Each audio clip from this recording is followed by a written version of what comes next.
Hello, everybody, and on behalf of CNBC and our sponsor for today, Workday, welcome back.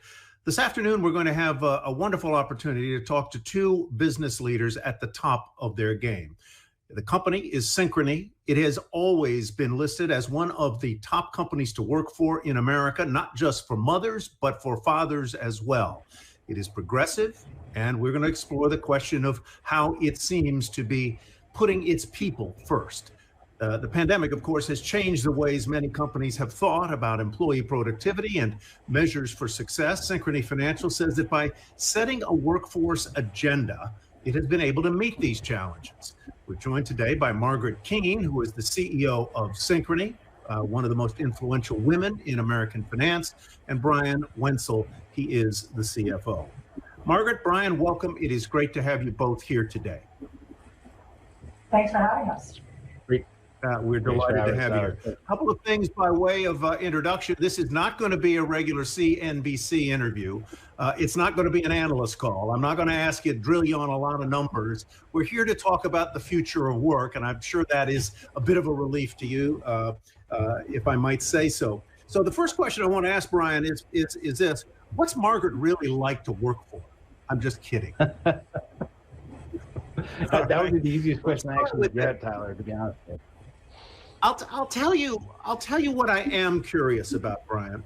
As I look at what companies have had to deal with over the course of this spring, summer, and now into the fall, I wonder how you measure the incremental costs of doing business in a pandemic, whether it's testing of employees, whether it's reconfiguring workspaces, though I know most of your associates are working out of their offices these days, and what kinds of things you've had to do to address the workplace. I'm not focused so much on how revenues have performed, but what about how you've had to spend incremental dollars to support your employees?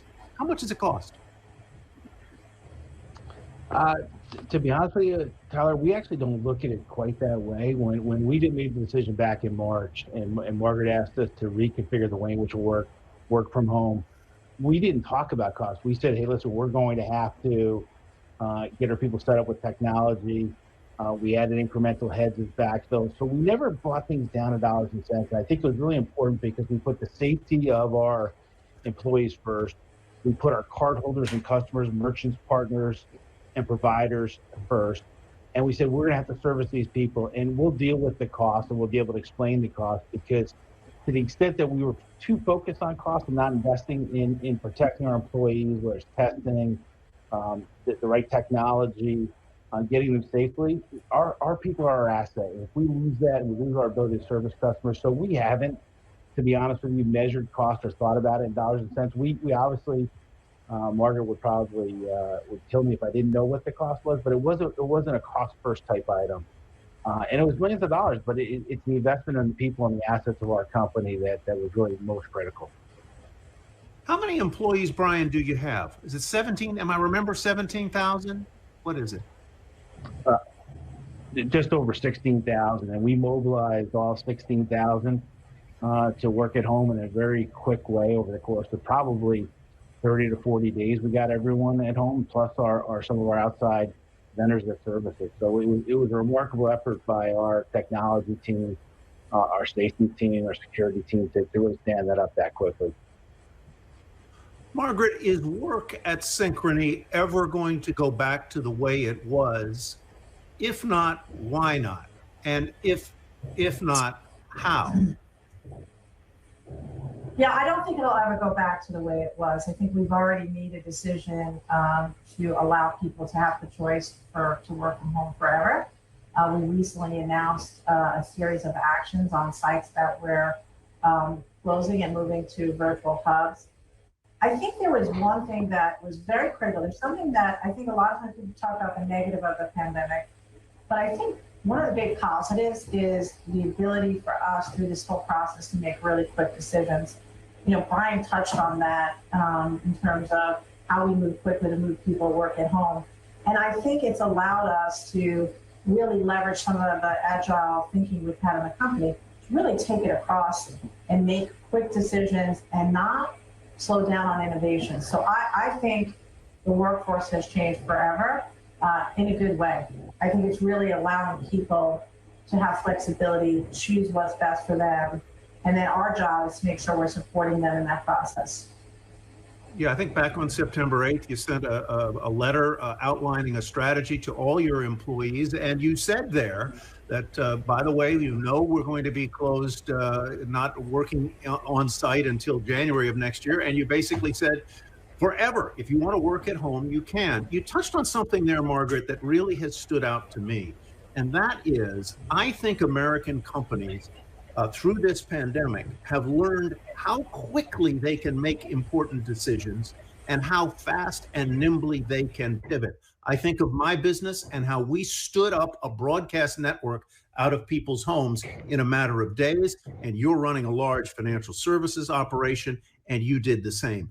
Is that speed of decision making going to be one of the things, one of the lessons, and one of the persistent qualities post-pandemic?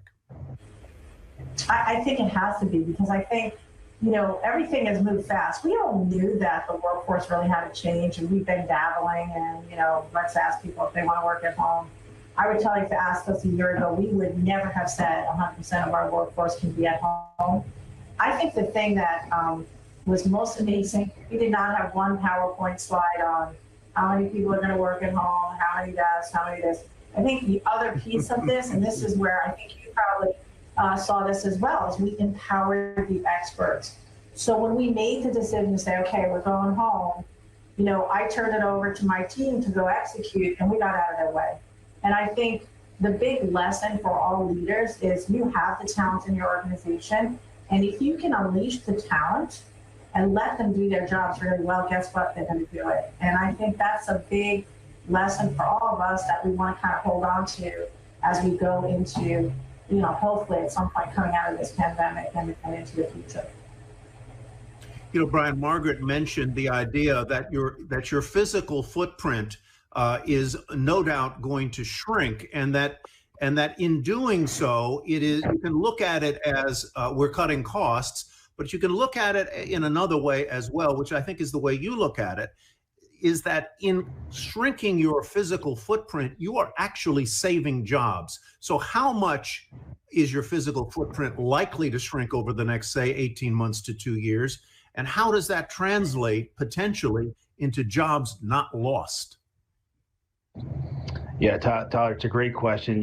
Margaret hit on this point, empowering people to do their jobs. And this is really what it's about. People said they wanted to do their jobs remotely. They wanted to have that flexibility to manage things, and we're providing it to them. And something, they have become more productive. I know some companies are saying there's less productive, but we've really advanced the game with regard to how efficient people can be. So it was huge. And for us to take the dollars out of, removing 40, 50% of our physical footprint and replacing it with really investing in the employees around how to get the right technology, how to give them the tools, it is really going to save, first of all, a number of jobs, but really improve the quality of the jobs. And what it's also allowed, Tyler, is to break down barriers. You got to know people in a very different manner. We got to see you in your backyard. We're seeing you now probably in your living room or family room. You got to connect with people in a very different way, which allows you to engage with the employee differently, and really allows you to connect and that productivity. So we're saving a lot by doing it. But to be honest with you, when Margaret asked us to go look at this, and Brian Doubles, our president, led the team to go evaluate it, it wasn't about dollars and cents. It was about the way we work. It was about, we're going to have to think differently and do more agile and empower more people. It's a byproduct that the cost savings, which we need because our business has delevered a little bit, is there, but it was really first and foremost driven by making our employees happier and more productive. Yeah, I think it's very interesting. Margaret hit on it earlier as well. There are fewer PowerPoint presentations. We're meeting by Zoom or Teams or Skype or whatever it is. The meetings are shorter. They get to the decision point quicker. And I think that's probably a lasting positive here. You mentioned, Brian, a moment ago that you are equipping your teammates with the gear they need to work remotely. So what does that mean? You'll if they need a computer, you'll get it for them. If they need printers and remote hookups and broadband, you'll get it for them. How does that play? Yeah, if you start with how we went out in the pandemic, so think about our call center and contact center people. We had to go get thousands of Chromebooks that we actually had to deliver to them to stand them up. That was a quick Band-Aid for us. Now what we're going to be able to do is deliver technology, whether it's a laptop, a Chromebook. We didn't necessarily deliver headsets. We're going to deliver headsets to people that work at home. We're going to make sure that they have the right type of cabling and Wi-Fi that we can set up in their house so that their connectivity first is safe and secure, but also more efficient. And we're going to get down to, Tyler, down to chairs. It's a very passionate thing in our company, people's chairs and their comfort. So we're going to have chairs. We're giving people allowances to do this. We gave a bonus at the start because we knew people would do that. But we wanted to be measured with this. We didn't do it all day one because we wanted to figure out what is our strategy in the way in which we're going to work. And then I think what Margaret has challenged us is make sure when we make this decision that as we implement it, it's the A package and that we're able to deliver it so people are productive. And this is not something that's a barrier to continuing that productivity. So we will outfit everyone who's going to work at home on a permanent basis or a part-time basis with the right way in which they can be effective. Margaret, before I turn back to you with a question, I want to encourage our audience members to send in their questions. You can go to the chat bar that is on my screen. It is on the right side, and you can put in your questions. I'll take a look at them, and if they seem like they'll forward the discussion, I'll ask them. But meantime, I'll ask you a question, Margaret. You know, I'm reading a book. It's a very interesting book by Arthur Blank, one of the co-founders of Home Depot. It's called Good Company, and he talks about the importance of putting his people, his employees first, people, purpose, and then profits. And I can't help but notice some of the things you have done and you have led during this pandemic to address the needs of your teammates. For example, by helping with a kind of virtual summer camp. So many people were stranded at home.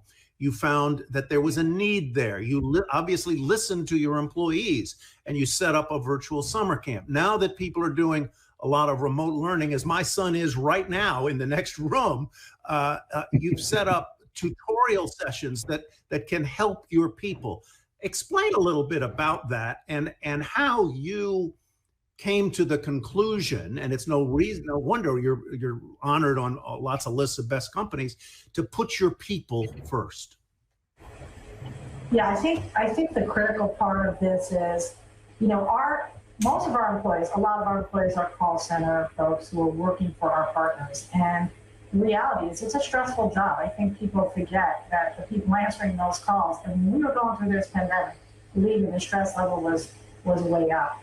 I think most people know I started in a call center, and that's how I kind of came out into my world of financial services. So I've always kept a close touch to what people do every day. But I'm a true believer that if you create an environment where people feel that they're really trusted, that they're valued, no matter what level they play in the company, that's going to translate into profits.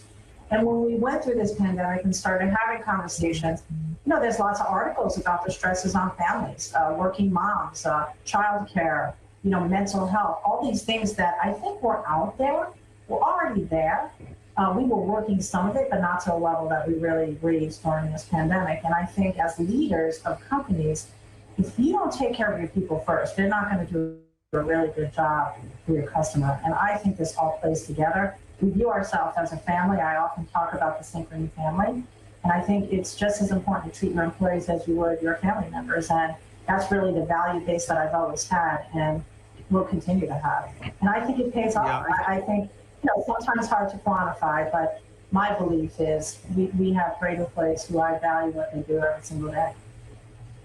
I think it's a really interesting point, and I think it boils down to this. If the employee feels that the employer cares about them, respects them, loves them, then they will love coming to work and they'll do a better job. Here is a really good question that I'll let both of you address. You both have created a kind of culture at Synchrony. I know that both of you were working partners at a place that has had an extraordinarily distinct culture, General Electric. And here is a very good question. Do you have perspective perspectives on people development and creating a culture and sustaining that culture in today's more remote environment. How do you do that when you don't have so much face-to-face contact with your people? Margaret, you go first. Great question. Yeah, I think it's a great question because it's one that we spent a lot of time discussing when we were moving towards this.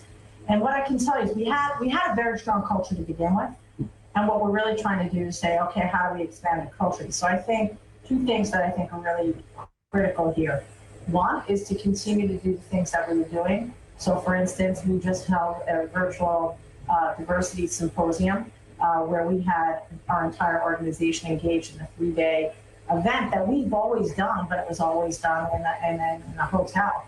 The positive is we were able to open up to the whole organization, not just 500 people. We had 3 days of great integration where we focused on diversity and inclusion. And that's a big, important part for us. I think the second piece here is, so we got to continue to use these digital tools in a way that brings the whole organization together. The second is, one of the things we have said is even though we're giving up footprint, we want to have local hubs for areas where people can come together. So I don't think you can ever just completely disconnect from your entire organization. You have to have places where people can come, where we can have events, where we can have meetings, where we can continue to innovate. We have some relationships with universities where we have innovation stations, kind of leverage some of that so we continue to innovate.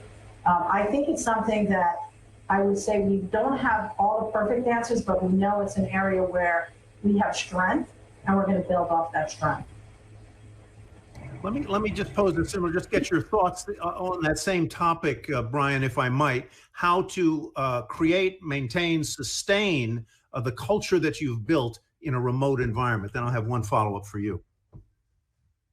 Yeah, it's about building and bridging off our values, right? So we have a caring, honest, empathetic culture. You have to build off of that. And I think what this environment allows us to do, and whether it starts with making decisions, is you can reimagine, you can change things up. I think when Margaret and I, our leadership with team, would go to visit a site, it was very formulaic. We go, we meet with site leadership, we do one-on-ones, we do roundtables, we meet with the Diversity Inclusion Council. You do these things. This allows us to do things in a different format. We're really able to engage more personally one-on-one. You're able to change the content. You're able to do things differently. One of our leaders did a virtual site visit with India, and they had dinner with their family and the families of other people. We wouldn't have done that.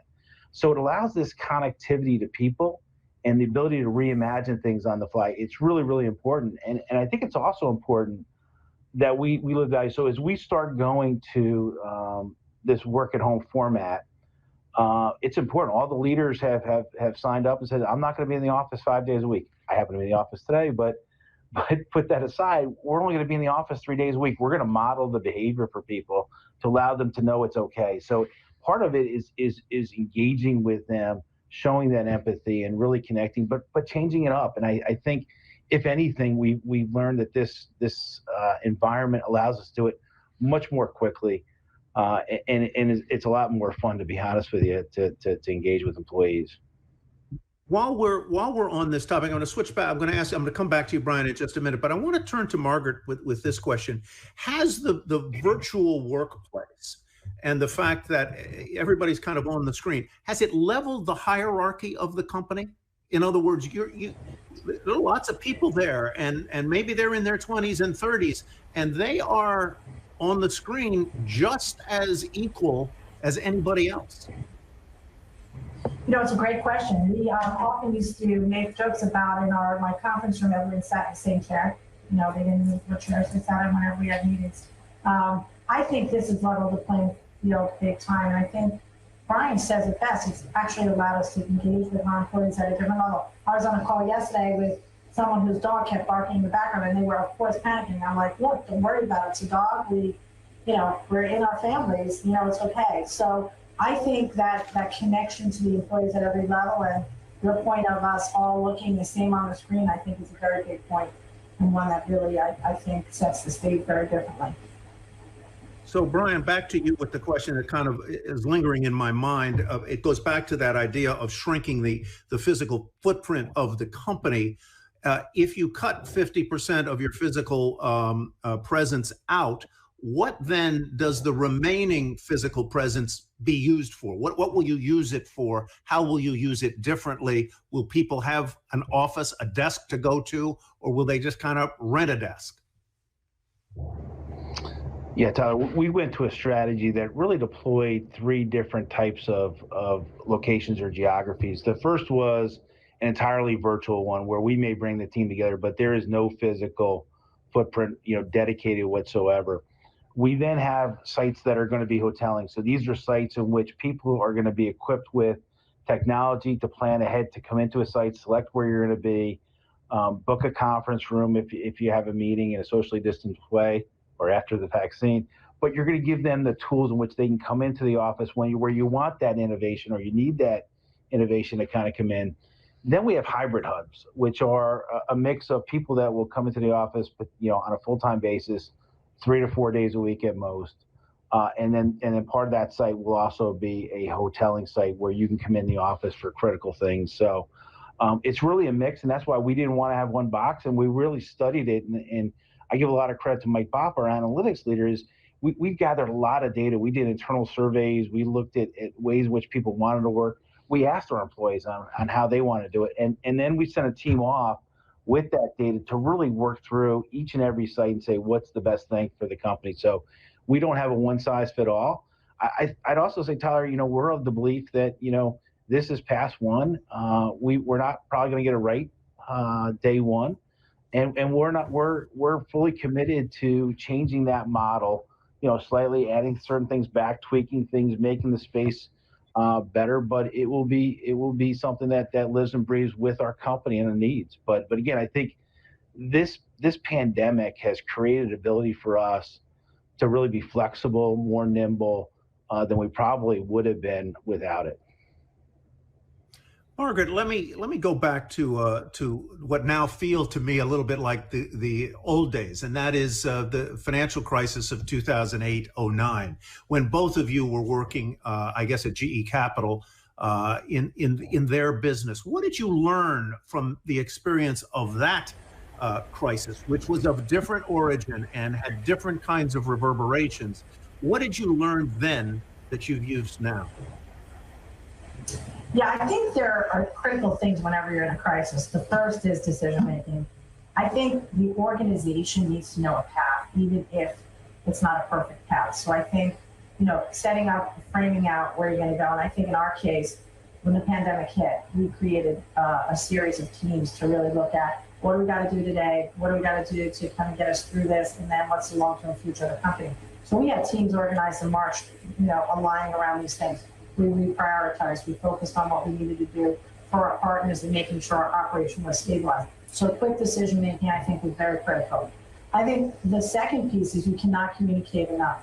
I communicated tons to our employees back during the crisis.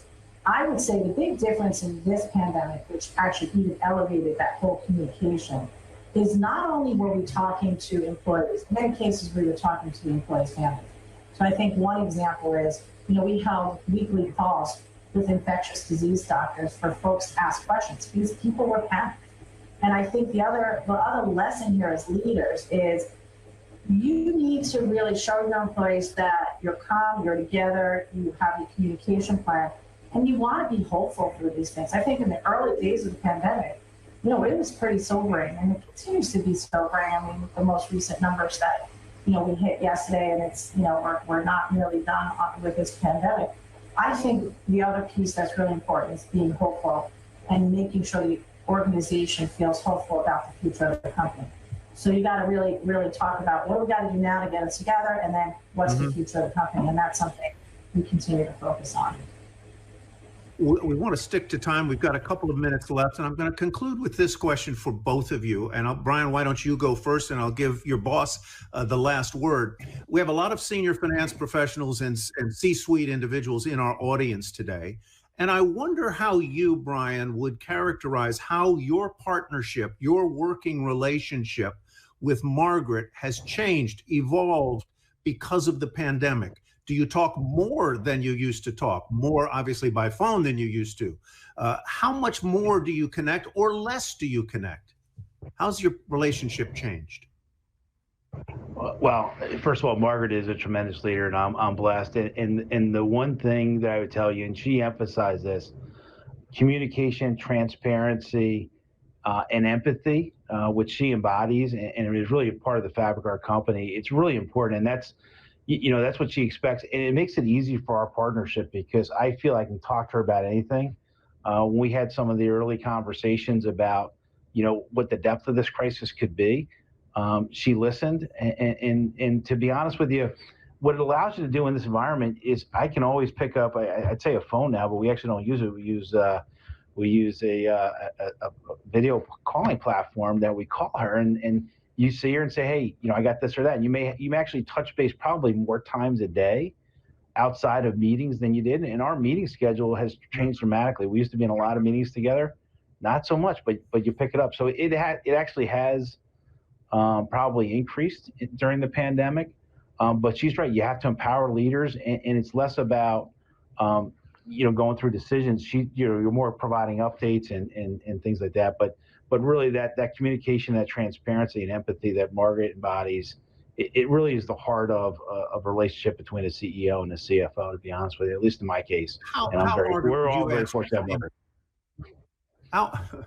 Well, that's good. We'll go off on a high note there, Margaret. How would you answer that same question? In other words, how has the pandemic changed your relationships with Brian or with other members of your senior team? How is it different? Yeah, I think the one big change is just more connection and more one-on-one connection. So I think a lot of times what happens is you're in a meeting, you walk out of the meeting, someone grabs you, asked a question, and you answered it and went on. I think, as an example, this morning, my CIO and I, Carol, just talked for like 40 minutes just about what's going on. And it was very much more, I don't want to say leisurely, but much more personal conversation, connecting on multiple areas, both business, both personal. And I think that's how we're operating now. We're just connecting more on all different levels, whether it's work, how they're feeling. Because, everyone's highly pressured right now. I would say I don't think I could work harder. We've all been working long days. And I think that's something that, I worry about a little bit is burnout and making sure we're taking care of everybody. So, I'm always checking in with everybody to make sure things are going the right way and do they need help and what else can I be doing for them? I think that's a really key point to remember there in terms of employee engagement and health. When you're working out of your home, work never goes away. It's always there. There isn't a firm full stop at the end of the day when you get in your car, you get on the train and go home. Margaret, Keane, Brian Wenzel, thank you so much for your time today. We really appreciate your participation in our At Work series today. Thank you all so much.